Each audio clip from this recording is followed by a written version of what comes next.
শেখ হাসিনার বক্তৃতা প্রচারের ঘোষণাকে কেন্দ্র করে রাজধানীর ধানমন্ডি ৩২ নম্বরে শেখ মুজিবুর রহমানের বাড়িতে বুলডোজার দিয়ে ব্যাপক ভাঙচুর চালিয়েছে বিক্ষুব্ধ ছাত্র জনতা।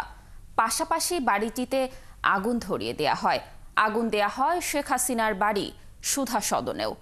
লং মার্চ টু ধানমন্ডি ৩২ কর্মসূচি নিয়ে বুধবার সন্ধ্যা ৭:৩০টার দিকে ধানমন্ডি ৩২ নম্বরে বিক্ষোভ শুরু করেন উপস্থিত ছাত্র জনতা।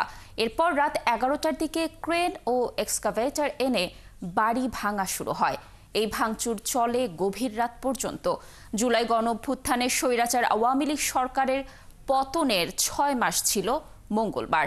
ওই দিন রাত ৯টায় নিষিদ্ধ ঘোষিত ছাত্র সংগঠন ছাত্রলীগের ফেসবুক পেজে শেখ হাসিনার বক্তৃতা প্রচার করা হবে বলে ঘোষণা দেওয়া হয়েছিল।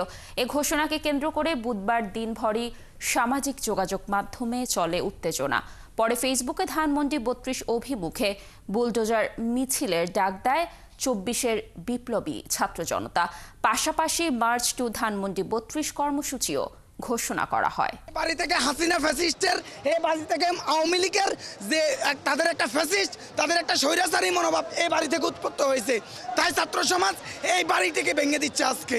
এটি আমরা ভাঙতে পেরে আমাদের অনেক আনন্দ লাগছে, কারণ এটা হচ্ছে আওয়ামী লীগের ক্যাবলা খ্যাত বাড়ি এবং এখান থেকেই এই আতুরঘর থেকেই অনেক স্বৈরাচারী তৈরি হবে। এই জন্যই আমরা এটাকে ঘুরিয়ে দিয়েছি। সামনে যে খুনি আসবে বা স্বৈরাচার আসবে তারা যেন মনে রাখে যে এর খুনি হাসিনার যে অবস্থা হয়েছে আমাদের যে অবস্থা হবে। দীর্ঘ ১৭ বছরের করুণ আওয়ামী ফ্যাসিজমের বিরুদ্ধে মানুষের ছাত্র জনতার ক্ষোভের বহিঃপ্রকাশ হিসেবে এটাই আপনারা দেখতেছেন।